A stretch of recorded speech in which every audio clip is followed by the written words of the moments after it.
Senior! Yes! The center back, Jacob Glesnes, is going through. Oh my goal! What a goal! And that will do it! One of the best comebacks in recent years. 3 unanswered by the Union. And they go into the Gold Cup break, winning it 3. Hello and welcome to the Free Kick Podcast. My name is Todd, and after a long, worthwhile night us Union fans had last night, I just can't wait to give you guys my thoughts on, in my opinion, the Union's most complete game of the season so far. So hopefully you guys are wide awake now. You guys are able to just enjoy this episode in full. And hopefully you guys, enjoyed seeing El Brujo dance his way into the stadium instead of just walking like everybody when the social media team posted that video. I loved it. I love watching Sergio Santos score his goal, dance his celebration. I just love the characters on this team and everything. But before I get into the news, the game, blunder of the week, all that jazz that you guys have come to know and love, at least I hope you guys love it. I just want to remind you guys, as always, about our 2020 Philadelphia Union jersey giveaway. It has started. You guys have about 2 weeks now. And if you guys haven't entered yet, here are every way that you need to know how to enter to potentially get yourself the Union's 2020 jersey. So the first way to get some entries is you leave a 5-star review on Apple Podcasts, search The Free Kick Todd Lewis, show a screenshot of your review. That gives you 2 entries. Tag a friend on the post, that gets you 1 entry. Retweet this post, that is 1 entry there. A maximum of 4 entries per person. The winner has 24 hours to claim his or her prize after the drawing. If the 24 hours pass without the winner claiming the prize, then we'll redraw a new winner. And finally, this is the most important one out of all the rules, folks. To be eligible for the jersey, you have to be following the Twitter account at FreeKickPod. And like I said, the giveaway has been going on from July 9th through August 9th. So about 2 weeks left, guys, if you guys have not entered. For all the people that have given reviews on Apple Podcasts, that have tagged a friend, retweeted the post and all that jazz, followed the Twitter account, I appreciate you guys. You guys are doing a fantastic job and everything. I love you guys for giving all the support my way. And like I say all the time, I just want to give back to you guys because you guys don't have to listen to me, but you guys, I guess, find what I have to say interesting. But before we talk about this game, as always, let's go straight into the news.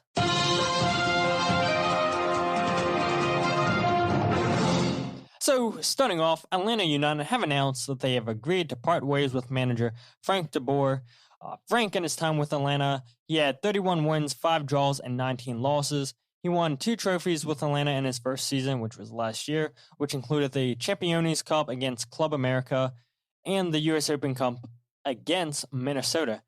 Now, honestly, I do think it's tough for Frank to lose his job after 3 straight losses in pointless cup. Yes, those 3 games that he lost go towards the group stages and everything. He started off the season 2-0 with Atlanta and then lost 3 straight, but who can blame him when you lose your best player in your team, the guy who gives you all your goals, and Joseph Martinez? It's really, really hard to replace a proven goal scorer. And who knows if Atlanta would have went out and brought in a striker for the time being to place or at least try to replace Joseph Martinez's goals. Frank didn't even get a chance for that and everything. I know he subtracted a lot of players from his team this season that didn't fit his possession-based system that required a lot of defensive work. And I know Pity Martinez hasn't been a fan of the system that Frank De Boer was running and everything. And you hear other reports of other players that weren't happy with the way things were going in Atlanta. They just didn't buy into the system that Frank wanted them to play. And I know Atlanta United fans were spoiled with Tati's high-pressing, high-attacking system. They won the MLS Cup in their first season, so I get it. The fans, the front office, they have high expectations. But, like I said, I mean, to not have Joseph Martinez for this season, he gave them 2 trophies and everything. The fans want better and everything. And, the only thing I can say to that is, hey, at least it's not the Union. It's not our problem. And I love to see the chaos going on down Atlanta United and just watching their fans in a complete meltdown. So, like I said, at least it's not us Philadelphia Union fans, and we can enjoy somebody else. And this time it wasn't the Union getting a manager sacked like it was all last season, it seemed like.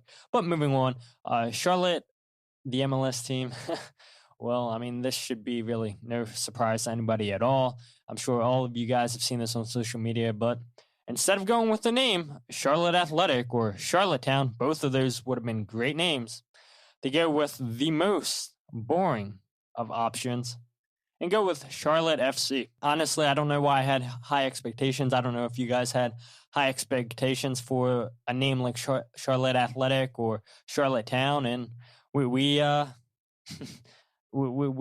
should have known that this was coming, honestly. Like, it's so basic, it's so boring, it's so MLS. And I'll take a step further. I think a lot of people I've seen on social media like, hey, the logo's not bad. I do like the logo, but honestly, I think they botched the logo as well. In my opinion, it just looks like one of those generic logos that you can choose in FIFA Pro Clubs. I don't think it was anything special. I think their secondary logo with the letterings of the club was so much better than the logo with the crown and everything. But again, it's not the Philadelphia Union. It doesn't affect us and everything. So, hey, good luck, Charlotte fans, and hopefully you guys are happy with the name and the logo of your club. And the next thing I want to bring up, though, is some pretty big, important news, which comes from The Athletic. So, according to multiple sources, the tentative plan would see the regular season resume on August 22nd, a little less than 2 weeks after the MLS's back final is held on August 11th. Teams would play 6 games between August 22nd and September 13th. The league's 3 Canadian teams, Montreal Impact, Toronto FC, and Vancouver Whitecaps, would remain in Canada and play against one another during the phase of the regular season. Phase 2 would see 12 games from September 16th through November 8th, bringing each team's total to 23 regular season games. So that includes the 2 games from the pre-pandemic period in March, and then the 3 from the group stages in the MLS's back tournament. And then the 18 post-Orlando regular season matches would be played over the course of 11 weeks, the time frames that I just gave you guys. If you were wondering, Nashville and FC Dallas, well, obviously we all know they didn't participate in MLS's back tournament due to testing positive for the COVID-19 virus. So these 2 teams will just play each other an additional 3 times to make up for missing those 3 group stage games. And this is the way that the playoffs will work this season. 9 teams from each conference will make the playoffs, which begin on November 20th with MLS Cup on December 12th. And the one thing that I think is interesting reading the rest of this report from The Athletic is that MLS came out and said, hey, yeah, we'll allow fans in stadiums. We'll allow teams to say, hey, you can come into the stadiums and support your team. But it's not up to MLS. It's not up to the team. It's obviously going to be up to the local guidelines and the government to permit each team to allow fans to come into the stadium, to allow them not to, which, you know, I miss going to games and everything. And I really, really, really want to go to Subaru Park. I really want to get out there. And I know a lot of people are going out there to watch the games on the big screen. I know they only have like 200 fans going out there and everything, but I don't know. What are you guys' thoughts? Do you guys, if Philadelphia, well, I guess really not so much Philadelphia, would be Chester, if they said, hey, you guys can fill up 40% of the stadium, would you guys go out to a game if we were allowed? I mean, obviously face masks, I've got to assume, are going to be mandatory to go into the stadium. But, you know, that is going to be a situation where I think if the union allow fans to come and Chester say, yeah, you guys can have fans to come into the stadium, I think it's going to be interesting to see how many people are going to come out. I suspect if there's 40% capacity allowed in the stadium, then that stadium will be filled at 40% capacity, because I think people are just dying to watch live sports. Yes, we're spoiled watching it on TV. Yes, we're happy that we finally got live sports back on TV. But now people want to take it a step further and go in person and everything. So, like I said, you know, that gives you something to think about, you guys, the listeners. If the union, if Chester say, hey, you guys can go and watch live games in the stadium, will you yourself go out and watch a game? But I want to move on to the last two bits of news. According to Taylor Twellman in Bild of Germany, the German newspaper, Hoffenheim, SC Freiburg, Frankfurt, and Monchengladbach, all four of those teams in Germany are in for Brenden Aaronson. And then MLSsoccer.com came and added to that report and said that Scottish club Celtic and an unnamed Belgian club are also interested in Brenden Aaronson. So there's 6 clubs that we have confirmed that are all in for Brenden Aaronson. I know Taylor said expect a bid from one of these German clubs within the next 4 to 6 weeks for Brenden Aaronson. And I know a lot of us fans, we would love to see Brenden Aaronson go for around $5 million, but let's be realistic. That is not going to happen. The Union are not going to get anywhere close to $5 million for Brenden Aaronson due to the pandemic, due to just teams not wanting to spend $5 million on a player that's never touched Europe before. Yes, he's super duper promising, but there's no way that the Union get $5 million from any of those clubs. We could hope for a bidding war. Maybe you'll get it that way, but it's just $5 million is not going to happen at all. I know Transfer Market, they came out and said that after the tournament, they'll be updating Brendan's value, which is currently at $1.4 million.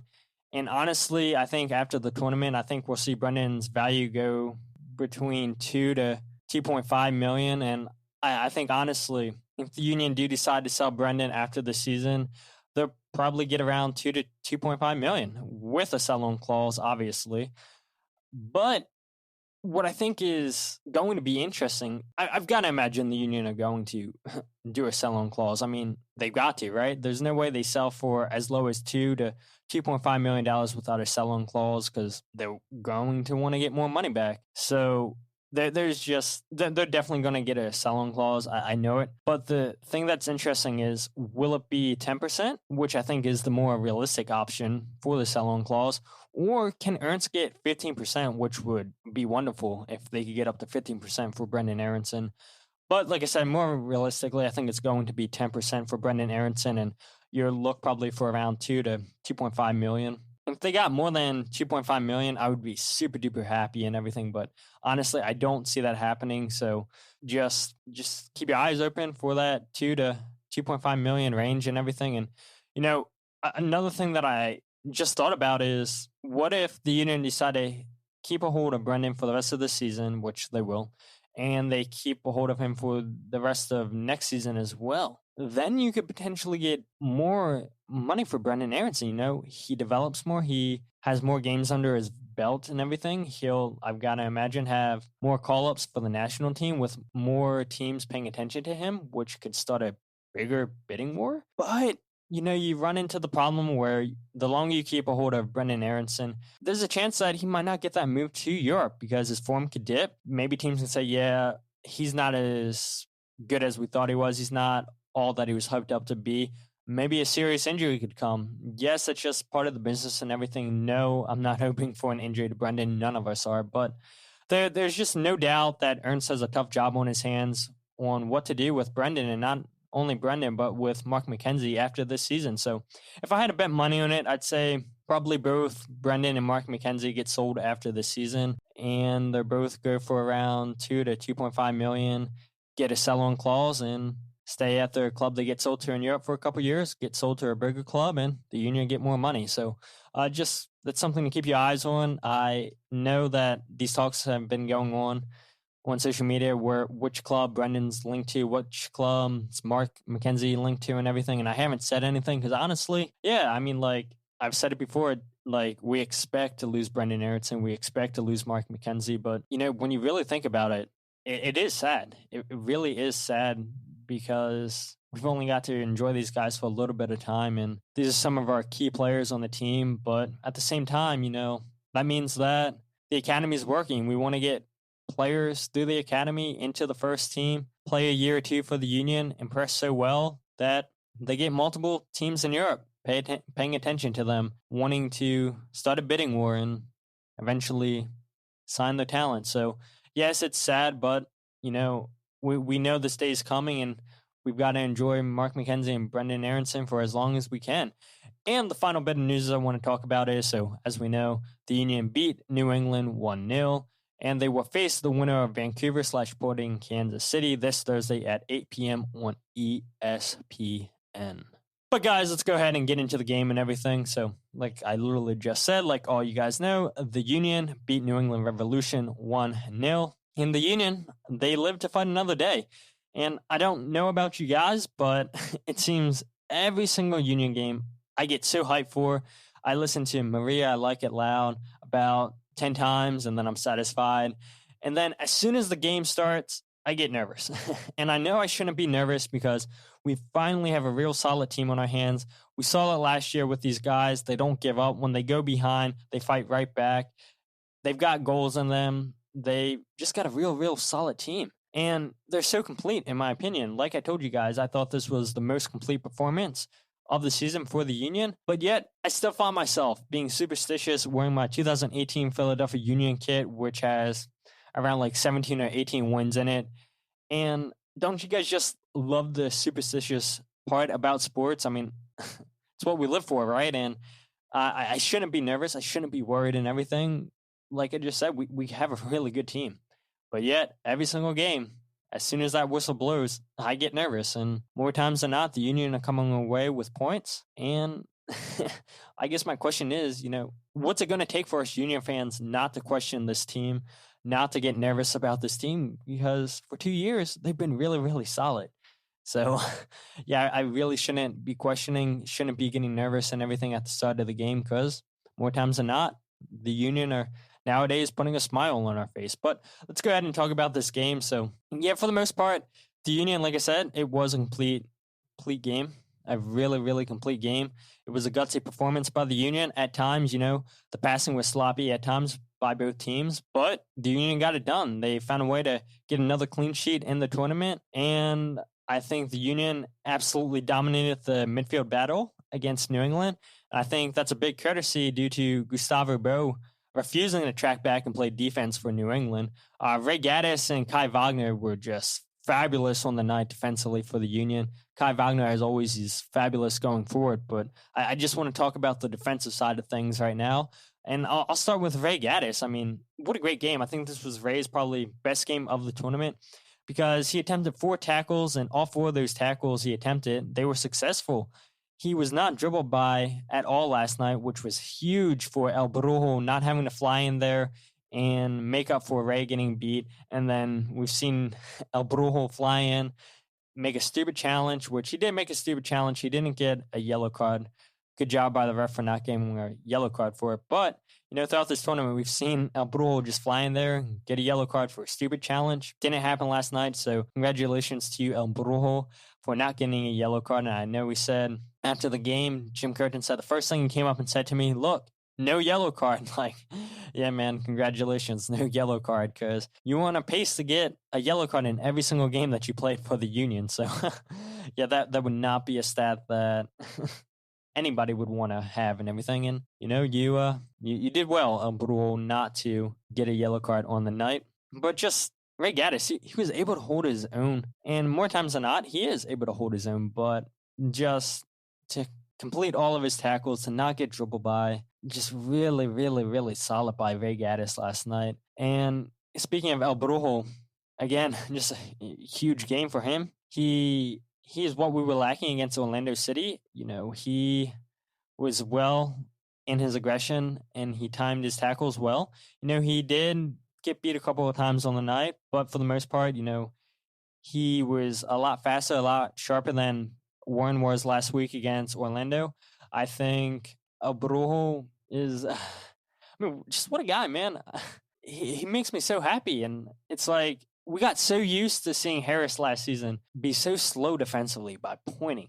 And we know that Harris has a cannon of a left foot, has a great left foot, can probably play one of the best balls in the league. But the defensive side of things, we were just getting tired of it and everything. And, the more and more El Brujo plays, the more and more his passing is going to become a plus in his game, in my opinion. And in the defensive side of things, he was great.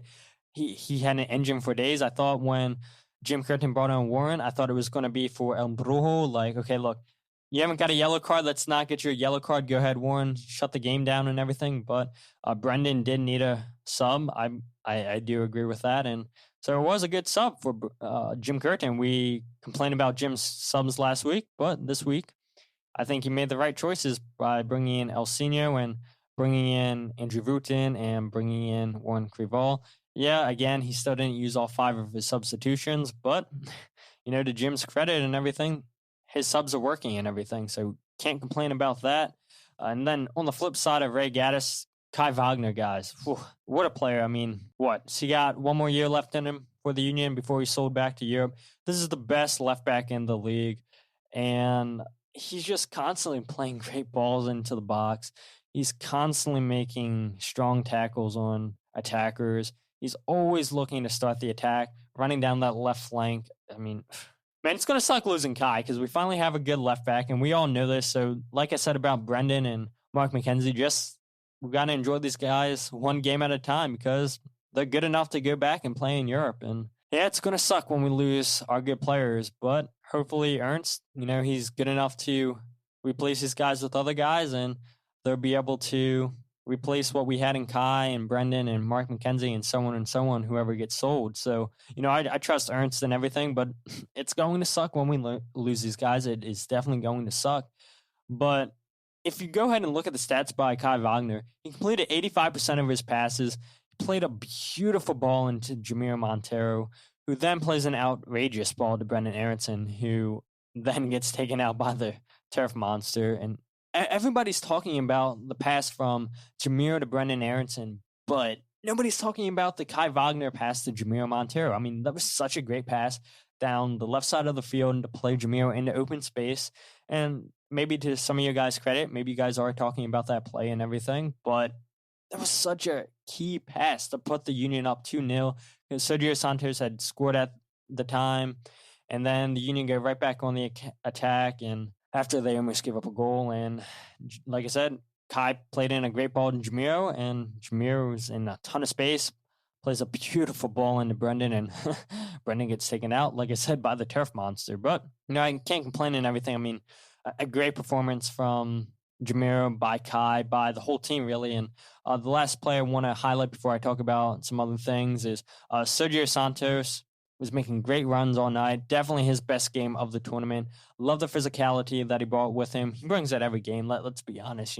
That new haircut, it looks like Sergio Santos has got a lot more buffer and everything. So, hey, shout out to you, Sergio. I guess not having any hair gives you super strength. So we will take that as Union fans, even though I think Sergio made a good challenge at the halfway line not earlier in the game, but I don't know, early in the second half, and the referee blows a foul and everything. And it's like, man, this is just a striker holding up the defender and everything, and could have forced a counterattack, but the ref thought it was a foul and everything. Not going to say too much about it. I mean, you guys know how I feel about refs and MLS. I know how you guys feel. It's like, didn't cost us, but it definitely wasn't a call. And you just love to see Sergio Santos. You love to see a striker work super duper hard and then get rewarded with a goal. And that's exactly what Sergio Santos got to give us the 1-0 victory over New England. A couple other players or things I want to focus on is the Union. They weren't able to press as much as they would have liked, but I thought probably out of all the games they played so far down in Orlando, I think this was probably the game that they pressed the most in. And you could tell every time that the Union were pressing, New England were not happy with it. They were making multiple mistakes. They were getting pinned down in their own corner and everything. And anytime they would get pinned down, they would just kick the ball to wherever, hope that it finds a New England player and everything. And sometimes it would find a New England player. And you would see Mark McKenzie, Elliott, El Brujo right on the attacker's back, so they wouldn't have a chance to turn. But McKenzie did get beat once when he did that. I forget who Mark McKenzie ran up on. It might have been Bo. It might not have been. I honestly forget who it was. McKenzie runs right up on him and everything, and the attacker is able to turn and everything, play a ball in to the New England attacker, and it forces a counterattack for New England.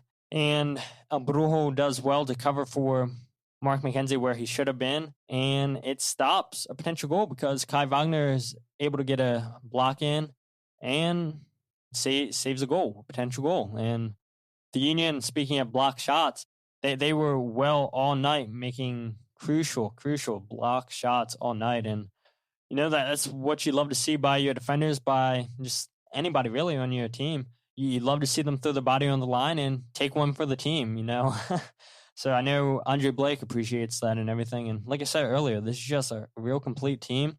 This is a real team where we're solid in every single position, I feel like. I know I've said, yeah, let's get a new right back. I know you guys have said, yeah, let's get a new right back. But he got it. Gaddis had a great game. He had a really, really, really great game. And two more players I want to focus on there was Andre Blake. I mean, again, it's great all night. It's been the best goalie in the tournament. He made 5 saves. He leads the tournament in saves with 21. I mean, what more do we need to say about Andre Blake, guys? I mean, the old Andre Blake's back. Let's get straight to the point. The guy is not suspect at the time being where he was last season, where he let in cheap goals and everything. This is a guy who seems really, really confident. And maybe that's due to the fact that Kai Wagner, Ray Gaddis, Jack Elliott, Mark McKenzie, they're a lot more comfortable playing with each other this year. But Andre Blake, whether it's on corner kicks, whether it's on set pieces, he is confident. And a confident goalkeeper, we know it, will take a team very, very far. And as long as Andre Blake can stay in form and everything, the Union are going to have a chance in every single game. And you just love to see it. You just honestly love to see it after a rough season Andre Blake had last season. He's come back strong this season. Like I said, leads the tournament with 21 saves. And hopefully Andre Blake can continue to give us these performances. And the last player, that I want to talk about real quick. I know a lot of you guys, a lot of people are saying that Andre Blake was man of the match, and I can respect that argument. But in my opinion, I think the man of the match was Jamiro Monteiro. And just listen to these stats real quick. He completed 91% of his passes. He was 48 out of 53 on his passes. He had 3 key passes that opened up New England's defense. 2 of those were killer through balls. He had 72 touches for the Union, which every time he was receiving the ball, he wanted to go for it. That's what I love about him. I mean, being a Manchester United fan, when we've had Jose Mourinho, where we've had David Moyes, Louis van Gaal, as soon as a midfielder would receive the ball, they're looking to play the ball backwards, not forward. Yeah, that's the complete opposite with Jamiro Monteiro. As soon as he gets the ball, going for it, starting the counterattack, finding open feet. You'd love to see it from a midfielder, and Jamiro Monteiro definitely gives that. And he just does all the little things that go unnoticed. I mean, yeah, he got an assist in this game, which was a game-winning assist, duh. But, everybody just looks at, maybe not everybody, but most people, most casual soccer fans, they look at a goal or assist. That's how they base if a player had a good game or not. But you see it so many times. So many players get pinned in the corner. Not Jamiro Monteiro, though. He'll find a way to draw a foul, dribble his way out of it. He's just, without Jamiro Monteiro, where would our midfield be? We saw it last season. We knew bringing Jamiro Monteiro back permanently was going to be hard, but we knew it needed to be crucial. And luckily for us fans, Ernst pulled the trigger and brought Jamiro back. And man, just what a piece we have in the midfield. I think we have, if not the best, because I'm biased, we have one of the best midfield in all of MLS. But I do, unfortunately, want to focus on the bad. Even though we lost, you can always nitpick things. You can always say, yeah, we need to do this better. This could have been a lot better than this. But there really weren't that many bad moments in this game, in my opinion, other than just like last week against Orlando. Once the Union scored, they allowed Orlando to come right back down and score the tying goal. And it almost happened again against New England. The Union, they've got to be a lot more focused after they score, because El Brujo, he missed a tackle at the halfway line, which allowed New England to swing the ball out wide left. Rowe makes a run in behind Kai, who does a good job to keep Rowe turned to the sideline. But Kai then backheels the ball back into play when he should just kick that ball out of bounds to allow the Union to reset. Like, hey, look, we just scored a goal, and we didn't start sharply after we scored that goal and everything. Let's just kick the ball out of play. Let's reset. Let's get our defensive shape. But he kicks the ball right back into play, which falls to Buchanan, who sends in a great one-time cross into Buxa, who forces a strong save from Andre Blake. And I'm sure that's something that Jim Curtin and the coaching staff are focusing on, saying, hey, look, we've heard Jim Curtin say after the water break, the Union have to start stronger when it comes to scoring goals. Like I said, it almost cost them against New England, and it did cost them against Orlando last week. So luckily, it didn't cost them, but it is a little bit concerning seeing them start slow and everything after they score a goal or after coming out of the water breaks. And, it's just minor mental things. And I think it can be addressed, but for the most part, it was a complete game last night. And the last thing I do want to say is I think Jack Elliott played way too many long balls because he had 14 of his 50 passes that were attempted, which were long balls, and that played right into New England's hand. I appreciate the looks. I appreciate the effort that Jack Elliott was doing to try to find Kasper Schmeichel, or it's just giving the ball away way too cheaply, in my opinion. And Jack Elliott does have a good foot on him. He does complete some of those long passes and everything, and it is a good way to try to score. It bypasses the whole midfield, a great ball in the air, and you're just hoping your striker can bring the ball down. But that's exactly what New England wanted last night. They were losing the battle in the midfield. They were outnumbered in the midfield. The Union were just crushing them from going straight down the middle, courtesy of El Brujo and Jamiro Montero. But just trying those long balls to Sergio or Kasper, it's just giving the ball away way too cheaply. Like I said, just being nitpicky and everything, I really don't have anything else to complain about. It's just a real solid game from the Union. Like I said, I think it was the most complete game by the Union of the season. But that's all my thoughts and everything on the game against New England. Like I said, they will be going on against Vancouver or Sporting Kansas City this upcoming Thursday on ESPN at 8 o'clock. So I don't know. I don't care who the Union play, and I'll get to your listener question and everything because it is in regards of who the Union potentially will play. But before we get into that, I do want to go ahead and give Blunder of the Week. And I guess it's really no surprise because it shouldn't be a surprise because the Blunder of the Week is going to go to Bruce Arena for his red card for his abusive language against the referees after the game. Now, I get his frustration. I really do because there was 4 minutes of stoppage time added by the refs. New England, they win a corner at the 94th minute and 7-second mark. And as soon as the ball goes out of play, the referee blows the whistle. So, yes, you would like the ref to not blow the whistle at a crucial time in the game where you get one last chance to potentially score a goal. But you can't blame the referee. You got to blame your team for taking forever to set up that set piece that led to the corner kick that you would have got. And guys didn't get the corner kick, but you have nobody but your team for taking the time to line up that shot, to line up how they want their teammates to line up and everything. They shouldn't have taken as long as they did to line up, Serves you right, Bruce, because you said in your press conference before the game against the Union, you said, I really haven't followed what the Union does, to be honest with you. I was out of the West Coast for a number of years and haven't spent a whole lot of time back on the East Coast for the last 10 years. So I'm not that familiar. I know they've done a good job. I've watched them play over the past year. They have a good team. How do you beat them? You score more goals than they do, is the best answer I can give you. The style of play is not unique in our league. If they can press you high up the field, they do. If not, they get in good defensive shape. But I don't think it's anything they do in particular when we're in possession of the ball that is much different than any team in the league for the most part. But, Bruce, I guess probably should have prepared for the Union a lot more. But come on, guys, let's leave it to Bruce Arena for not preparing for a crucial game that knocks your team out of a tournament. So we had one listener question this week. It came from PhillyFan6771 on Twitter. I guess it was kind of a comment and a question. He said, guess Union definitely want to face Vancouver rather than Kansas City. I'd like to face Kansas City to dispel a ghost of U.S. Open Cup past. And yeah, I gotta agree with you, honestly, that the Union probably would want to face Vancouver.